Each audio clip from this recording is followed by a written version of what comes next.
Professor, eu busco iniciar a conversa aqui trazendo algumas definições, né?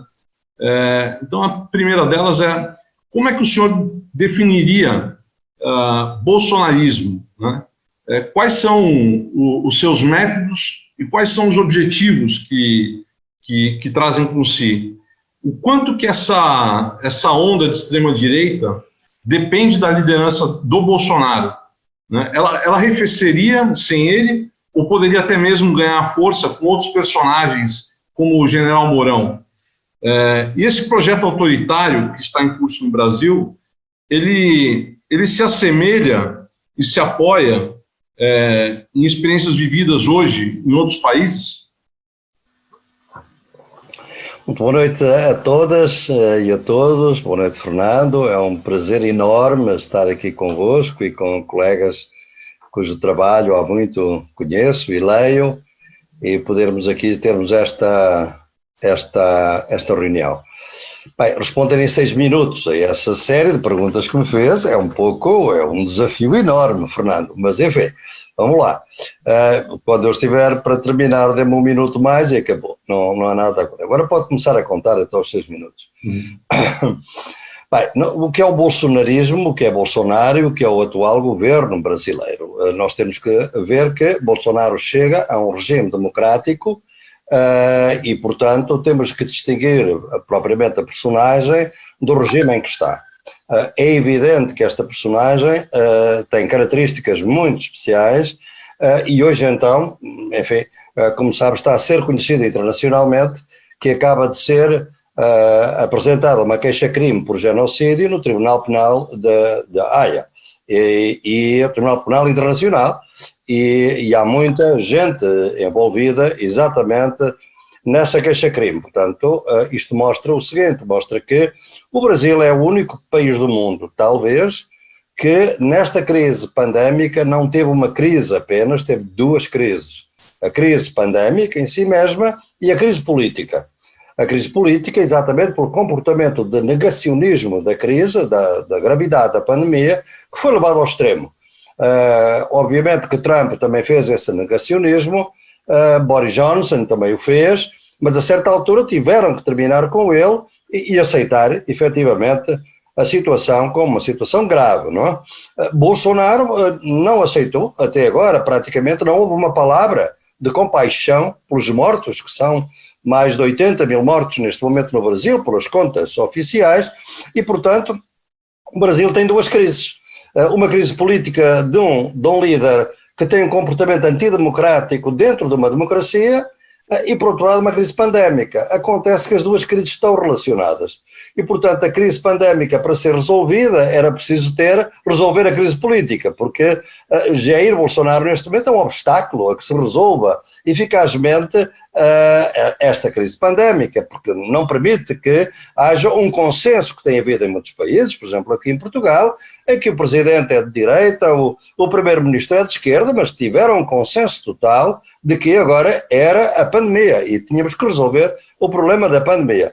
Isso não acontece e, portanto, a crise pandémica não pode ser resolvida pela crise política. E, por outro lado, a crise política também não pode ser resolvida eficazmente porque há uma crise pandémica. Por exemplo, não há uma pressão popular na rua, como podia imaginar-se noutra situação, se é que ela iria ter lugar, mas se houvesse essa possibilidade, porque a própria crise pandémica faz com que muita gente se recolha a casa e, sensatamente, para efetivamente não correr riscos nem fazer com que outros corram riscos. Portanto, temos estas 2 crises e este é o grande problema do Brasil. É que não resolve nem a crise pandémica, nem a crise política neste momento.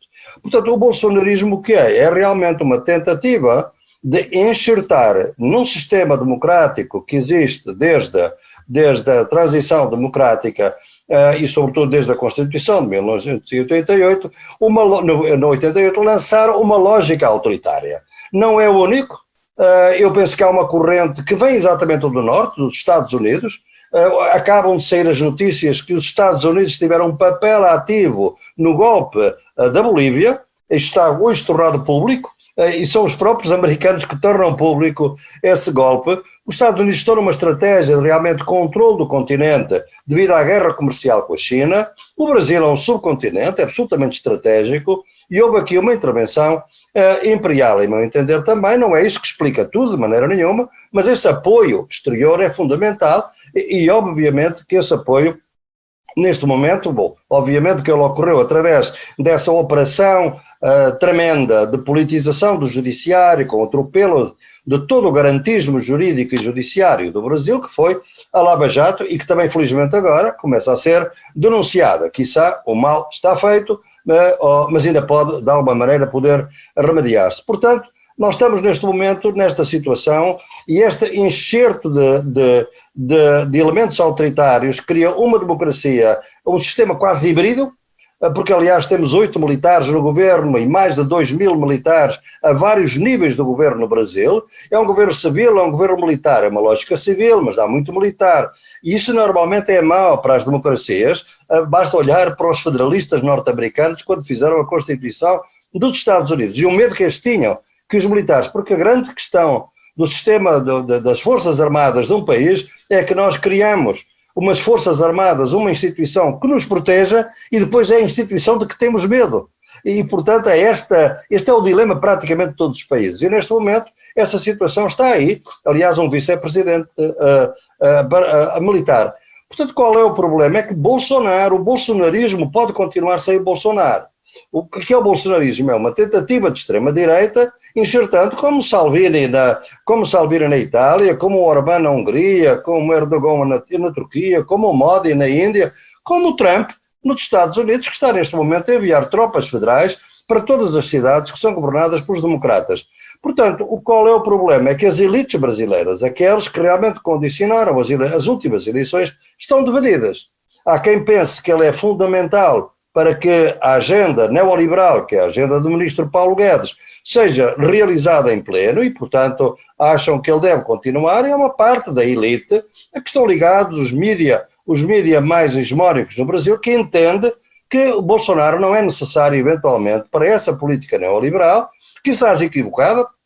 Eu penso que Paulo Guedes não tem muita experiência da democracia e aplicar aquelas políticas em democracia, terá mais experiência do tempo do Pinochet e, portanto, há aqui uma divisão nas elites brasileiras.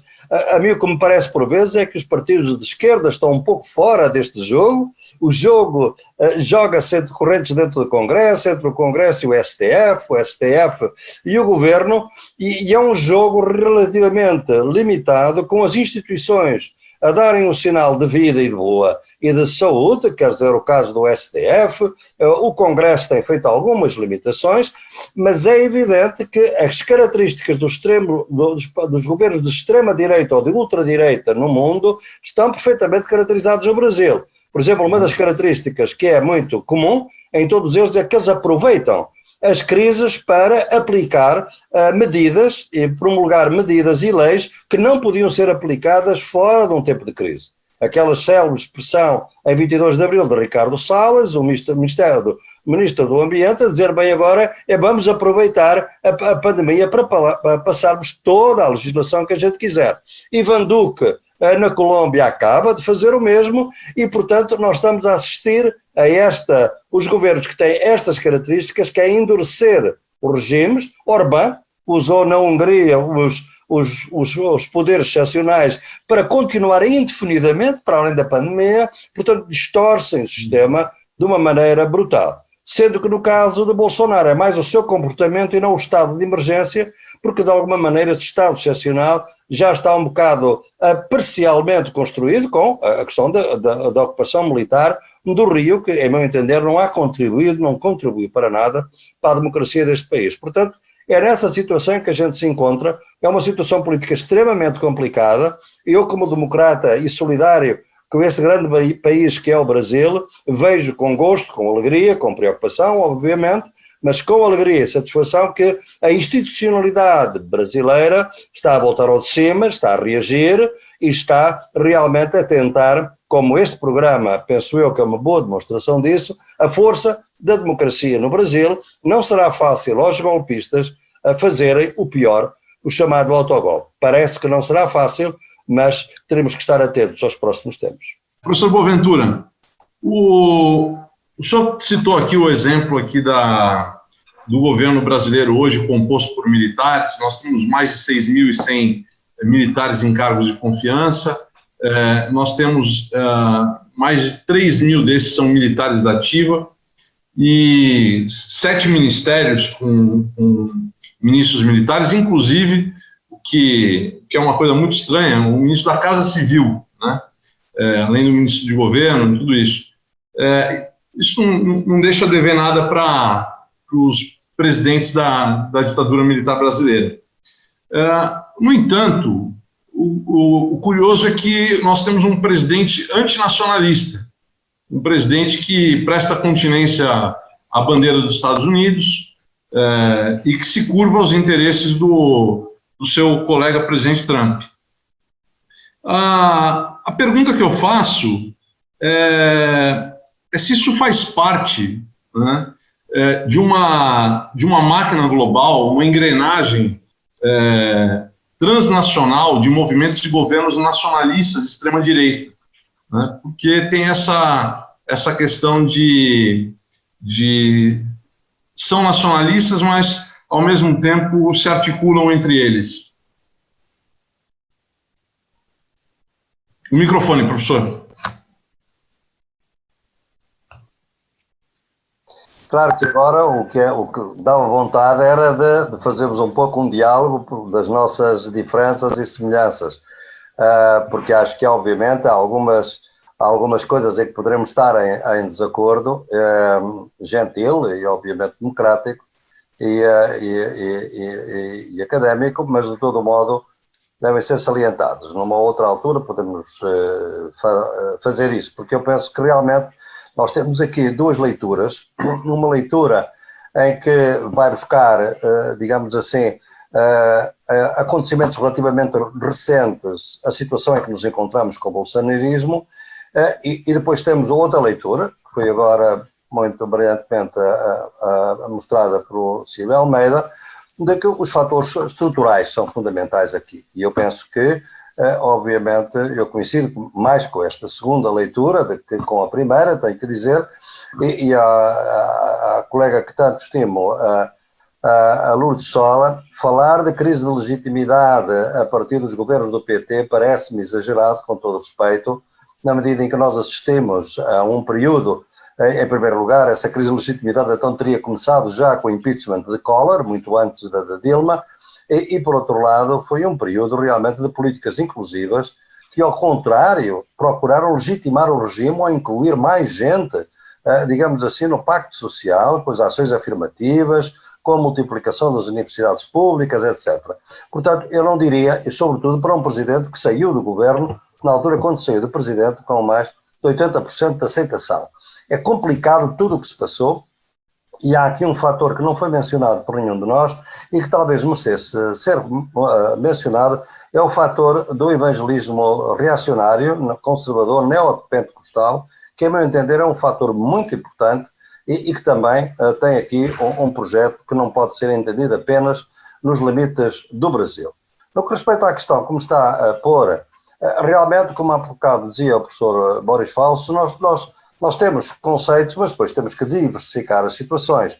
Há um nacionalismo que é de extrema-direita, digamos assim, que realmente não quer nenhum internacionalismo, quer dizer, o nacionalismo europeu, por exemplo, tende a ser desse tipo, são, por exemplo, eurocéticos, praticamente, a extrema-direita italiana e também a polaca ou a húngara, são, enfim, quando muito aproveitar-se da União Europeia, mas de alguma maneira não querem de maneira nenhuma ter um controle democrático, eventualmente, de um Parlamento Europeu, portanto, são nacionalistas.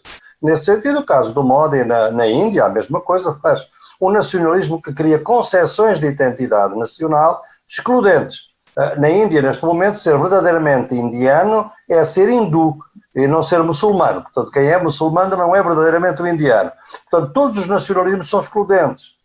Na Europa, a extrema-direita é nacionalista excludente, porque nós temos aqui cidadãos negros, que são cidadãos nascidos aqui em Portugal, nascidos na Espanha, nascidos na França, e que não são socialmente considerados exatamente cidadãos devido ao racismo que realmente contaminou toda a sociabilidade, não só nos povos colonizados, mas também nos povos colonizadores. E é esse sistema que nós vivemos. Eu tenho dito, e sei que é muito polémico no pensamento social, mas eu tenho dito que nós não vivemos apenas em sociedades capitalistas, mas em sociedades colonialistas e patriarcais. E, portanto, o racismo e o sexismo são fundamentais para este sistema em que nós nos encontramos. O feminicídio, neste momento, está a aumentar por todo o mundo e no mundo especificamente na América Latina. Depois temos este nacionalismo estranho, que eu não lhe seria, nem sei se é um nacionalismo, é um populismo de extrema-direita, que é o de Bolsonaro, que tem traços de dependência em relação ao poder imperial dos Estados Unidos e a todos os seus associados, quer dizer, internacionalmente na ONU, estão sistematicamente associados com Israel, que exatamente é o único aliado dos Estados Unidos em muitas deliberações da ONU, e o Brasil surge agora como aliado de uma forma, aliás, servil, com toda uma retórica e prática que é muito realmente copiada do próprio Estados Unidos. A ideia de um antifa. A Sílvia Pimentel, agradeço-lhe muito ter trazido essa questão, sou um grande admirador do Paulo Sérgio Pinheiro e sinto-me extremamente, realmente perturbado com esta vigilância sobre um grande democrata de grande prestígio internacional. Esta ideia dos antifas é dita pelo Trump praticamente todos os dias. Ou seja, ser antifascista, eu venho de um país, que é Portugal, em que eu vivi na minha idade adulta, o fascismo. Eu sei a diferença entre ser fascista e ser democrata, porque sofri na pele exatamente essa diferença. Ora, ser antifascista numa ditadura, pois claro, é evidente que é ser democrata, e portanto ser democrata, o ditador não quer que ninguém seja democrata. Agora, ser antifascista e por isso ser posto sob vigilância numa democracia é algo que não lembra o diabo. Quer dizer, a democracia tem que estar completamente alterada para que isso seja possível, não é? Portanto, eu acho que nós estamos com um sistema de novo híbrido, tem traços realmente de nacionalismos, mas é uma entrega aos Estados Unidos que é muito difícil para o Brasil, vai ser muito difícil de gerir esta política, porque o Brasil, no momento em que é cada vez mais, e está neste momento, muito dependente da China e do agronegócio, que é realmente, obviamente, que deve à China o seu grande impulso, que tem aumentado a exportação no agronegócio, ao mesmo tempo está a alinhar-se com os Estados Unidos e vão entrar numa rota de colisão, porque os Estados Unidos estão neste momento numa guerra comercial com a China. É por isso realmente que temos um embargo na Venezuela, os interesses da China são muito grandes neste momento no petróleo e nos minérios da Venezuela. Foi por isso que o Evo Morales caiu, porque o lítio era para uma empresa alemã que estava relacionada com a China também. Há uma guerra comercial desatada que levou inclusivamente a Inglaterra a acabar o contrato que tinha com a Huawei para o 5G, teve que ser cancelado. E, portanto, não sei o que vai acontecer no Brasil, com toda a franqueza, mas há uma grande pressão, porque os Estados Unidos, eu leio sempre os documentos da CIA, porque para mim a CIA produz documentos extraordinários, por vezes de lucidez, sobre a vida política internacional, e basta ver 2030 Global Trends, que foi produzido já há alguns anos. Trump não estimulou a CIA a produzir um novo, de um alto instituto de estudos da CIA, em que dizem que em 2030 a China será a primeira economia do mundo e, portanto, tem que ser travada. E, portanto, ela está a ser travada neste momento. O endurecimento da guerra comercial, obviamente, é obviamente uma consequência das eleições norte-americanas que vão ter em novembro, e cada presidente norte-americano precisa de hostilizar um inimigo para poder ganhar as eleições. Isto aconteceu com o Obama, aconteceu com o Bush, aconteceu com o Clinton. Não é uma questão, digamos assim, uma característica. E eu, há 35 anos, que vivo metade do ano nos Estados Unidos, em Madison. E, portanto, também tenho acompanhado esse desenvolvimento.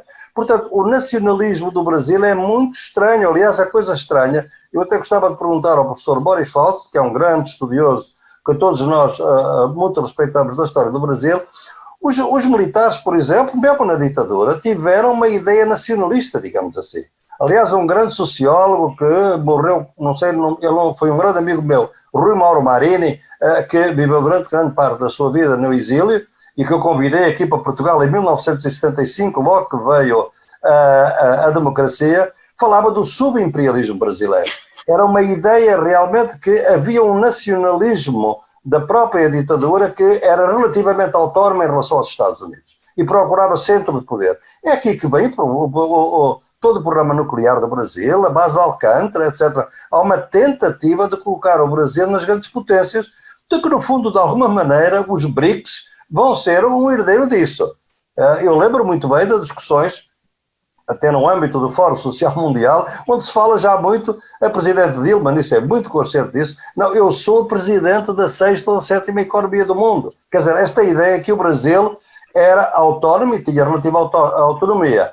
Bem, neste momento agora temos, obviamente, quase caricato e grotesco, uma submissão aos interesses dos Estados Unidos, tudo o que se passou entre o FBI e o Lava Jato. Eu compreendo também e aceito o professor, quando o professor Boris Fausto diz desse elemento realmente saudável de luta contra a corrupção, mas obviamente foi feita da pior maneira possível, através de uma interferência inconstitucional do FBI dentro do Lava Jato. Foi os dados que foram transmitidos, obviamente, e nós conhecemos porque estes dados que agora estão a ser programa no Brasil, eu já há um ano fiz uma palestra em Brasília em que falava exatamente disso, porque estando nos Estados Unidos, o Departamento de Justiça já desde 2016 dizia que era preciso destruir a Embraer, a Petrobras e a Odebrecht, como empresas concorrentes internacionais. Portanto, as coisas correram e a destruição da economia brasileira, das grandes construtoras, obviamente que foram corruptas. Obviamente, eu gostava de saber porque é que a Volkswagen, que é corrupta, foi corrupta,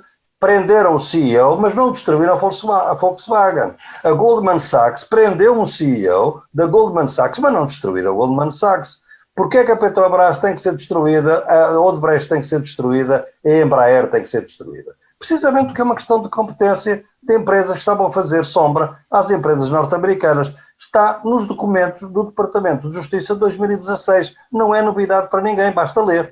Portanto, eu acho que há aqui uma dominante imperial que é nova, não é nova, obviamente, mas que é característica específica deste bolsonarismo em relação a outros governos de ultradireita que nós temos no mundo. Professor Boaventura, termino aqui com... Eu não consegui cumprir aqui com o que eu lhe havia prometido, que a gente terminaria hoje, aí já é amanhã, né? Mas eu vou trazer uma pergunta que, para mim, é uma pergunta muito cara, que eu me pergunto muito. E nós vivemos hoje num tempo que avança de forma geométrica, né? E eu gosto muito de uma frase do Einstein, que no seu tempo ele já dizia que agora não é mais questão de saber o que pode ser feito. As tecnologias nos permitirão que praticamente tudo possa ser feito. A questão é o que deve ser feito. E o que deve ser feito é algo que se encontra a resposta no campo da ética, dizia o Einstein. E nós temos a sensação de que parece que nós estamos sempre, por muitos momentos na história, muitas gerações tiveram muitas aspirações utópicas, né? E parece que a gente vive hoje uma encruzilhada entre o que o futuro pode apontar num curto espaço de tempo que nos leve a avanços que sempre estiveram nas utopias, mas parece que a distopia está muito presente, muito próxima de nós, né? Então a gente percebe hoje entre os filmes mais assistidos são filmes distópicos, entre os livros mais lidos são livros distópicos, a distopia está muito presente. Queria que o senhor trouxesse quais são os elementos fundamentais que se encontram nessa encruzilhada entre a gente levar a civilização para um caminho que seja a trilha da utopia ou nos levar para uma grande distopia. O microfone, professor. Tem sido um debate e uma apresentação maravilhosa, estou muito feliz por me ter convidado. E antes de dizer só, eu não posso resistir só a um comentário muito breve, porque eu acho que foi notável o que aqui que se passou nesta noite, para mim noite. Por um lado, e agora sim, entusiasticamente estar de acordo com o professor Lourdes Sola e também com o Silvio, o Silvio Almeida, na questão epistemológica. Não é por acaso que eu tenho dedicado os meus últimos anos à questão epistemológica, né, aquilo que eu chamo as epistemologias do Sul. É exatamente isto, é que eu acho que não há justiça social global sem justiça cognitiva global. E realmente o desperdício da experiência que nós temos de tanto saber extraordinário que existe nas nossas sociedades e que tem sido desperdiçado com aquela monocultura de que o único saber rigoroso é a ciência. Eu sou um cientista social, a ciência é evidente que é um conhecimento válido, mas não é o único conhecimento válido, há outros. E é isso que tenho indicado grande parte do meu tempo. E aqui gostava de fazer um comentário ao professor Silvio Almeida, e agora também aqui, digamos, por complexidade, muito rapidamente, que é o seguinte, eu acho que se eu falar ele falou, foi muito crítico das universidades, eu tenho escrito bastante sobre as universidades e naturalmente partilho muitas das críticas, e se eu estiver, como também foi professor de uma faculdade de Direito, eu partilho inteiramente o que ele acabou de dizer sobre as universidades. Mas eu queria dizer o seguinte, o Brasil passou por uma transformação muito interessante no sistema público das universidades, nos últimos anos, nas últimas 2 décadas, eu tenho que dizer, porque realmente eu tenho visto experiências pedagógicas nas universidades brasileiras muito interessantes, muito avançadas e que têm sido notadas internacionalmente. E aqui há uma coisa que me preocupa, desculpe, Fernando, aproveitar este tempo de antena que me permite, é que nos últimos 20 anos, nós damos o doutoramento na Universidade de Coimbra, através do meu Centro de Estudos Sociais, a dezenas de estudantes brasileiros, em 2 programas, o programa de pós-colonialismo e cidadania global e o de direitos humanos no século XXI. Estes 2 programas doutoraram muita gente que é hoje professora no Brasil. Eu hoje estou a receber todos os dias muitos e-mails, mensagens de antigos estudantes meus que se sentem ameaçados na sua tarefa como professores. Sentem que estão a ser vigiados devido a essa coisa da escola sem partido, têm medo de estar a ser filmados, têm tido alguns problemas já. Nós temos algumas universidades intervencionadas, Mato Grosso, por exemplo, Grandes Dourados, por exemplo, que realmente mostram que o sistema universitário está também sob ataque. Aquilo que a Sílvia Pimentel tão brilhantemente mostrou acerca da degradação democrática com os sinais fascistas estão-se a dar na universidade de uma maneira muito silenciosa. Eu queria chamar a atenção para isso, porque é fortalecer toda essa renovação. Eu tenho medo, toda a renovação da Universidade Brasileira se perca neste momento, espero bem que não. A sua pergunta é uma pergunta fundamental. Eu estou a terminar um livro que vai ser publicado aí também, que chama-se O Futuro Começa Agora. É o título do livro. Porque eu acho realmente que a pandemia deu-nos uma série de lições, cruéis, obviamente. Sabemos, vamos ver se podemos aprender ou não, obviamente. E eu vejo 3 cenários, de alguma maneira. Um cenário é aquilo que a Ursula falava também, de que realmente tudo vai passar, isto não foi uma coisa muito... Normalmente os governos de direita tiveram esta posição, isto não foi uma coisa grave, isto vai passar, volta tudo ao normal. Acontece que a normalidade era o inferno para grande parte da população mundial. Mas a gente quer, as classes médias querem a normalidade e lutam por essa normalidade, voltar aos cafés, aos restaurantes, obviamente é preciso ter dinheiro para qualquer dessas coisas. E, portanto, eu penso que não vai ser igual, se neste caso será pior, porque, vejam, os governos estão-se a endividar com os custos da pandemia. Se o sistema financeiro global não tiver uma mudança neste momento, se as dívidas, vejam, por exemplo, como aumentou a dívida da Argentina nos últimos tempos, através de uma grande política do novo presidente para defender a vida da população e dos argentinos, digamos assim, ao contrário do Brasil neste caso, não é? Mas paga um preço alto. Se ele tiver que pagar a dívida pelo sistema normal do sistema financeiro, vai significar austeridade, mais cortes nas políticas públicas, cortes na educação, na saúde. É um cenário distópico e eu devo lhe dizer que tenho dúvidas se em alguns países a democracia sequer vai aguentar este cenário. Este é o pior cenário. Um segundo cenário é para que mudem as coisas para que tudo fique na mesma. Isto é aquela mudança do gato pardo que realmente mostra que podemos mudar algumas coisas, mais investimento para a saúde, mais nas infraestruturas, mas não mudamos o essencial das nossas sociedades. E há um elemento, um terceiro cenário, que é para o qual eu estou a trabalhar, fundamentalmente, pode dizer, bem, é utópico, pois é, mas como dizia o Sartre, todas as ideias antes de ser realizadas são utópicas. Portanto, o que a gente tem que começar a ter é uma concepção de transição paradigmática para um outro modelo civilizacional. É o terceiro cenário. Esta pandemia está-nos a dizer o seguinte: a nossa vida humana é 0,01% da vida no planeta. Ora, nós estamos, apesar de sermos 0,01% da vida no planeta, estamos a pôr em causa a vida do planeta.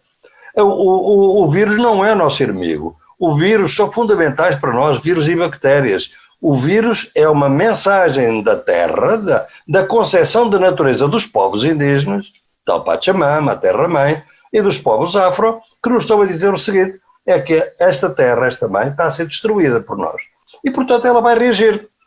Eu acredito que possa continuar a haver vida no planeta sem vida humana se a gente a puser demasiadamente em causa. Portanto, ou seja, a transformação tem que ser civilizacional para um modelo em que a nossa relação com a natureza não seja a relação do Descartes, mas a relação do Spinoza. Nós precisamos de uma natureza natural, natura naturans, como chamava. É a natureza que é a mãe. A natureza não nos pertence, nós pertencemos à natureza. É outra atitude. Isto não se faz de um dia para o outro. Daí todo o meu fica-pé na transição paradigmática. Os megaprojetos, o desmatamento das florestas, a contaminação dos rios, a mineração a céu aberto, tem que terminar. Mas em décadas, quer dizer, vamos devagar. Mas temos que caminhar nessa direção. A matriz energética tem que alterar-se. Nós sabemos que a energia fóssil não pode continuar do gás e do petróleo a dominar as economias por muito tempo. Isso está nos documentos da ONU, está absolutamente comprovado. Portanto, é uma transição lenta, mas que se tem que começar a tomar medidas. Por exemplo, há países que já têm, por exemplo, energia eólica neste momento. O Brasil podia ter muito mais. Portugal, neste momento, tem cerca de 25% da energia eólica. Podia ser até toda, digamos assim, com a energia solar. A transição vai ter em várias áreas. São aquelas áreas onde nós podemos começar a ter uma ideia de bem público, universal inclusivamente, que vai obrigar a mudar as organizações internacionais, inclusive a Organização Mundial de Saúde. Elas têm que alterar-se para corresponder aos novos desafios. Por exemplo, as vacinas têm que ser um bem público universal. Nós estamos em vésperas de dar milhões e milhões e milhões de dólares do fundo público às grandes empresas, neste caso Oxford e AstraZeneca, para que ela produza uma vacina com todas as garantias do tal lucro que tem que ter, quando grande parte da investigação, da pesquisa, foi feita nas universidades e é o Estado que está a financiar neste momento, quer na União Europeia, quer inclusivamente nos Estados Unidos. Portanto, nós devemos fazer uma luta na ONU, e há neste momento um movimento internacional para o qual vos convoco. A vacina, como bem público universal, faz parte dessa transição.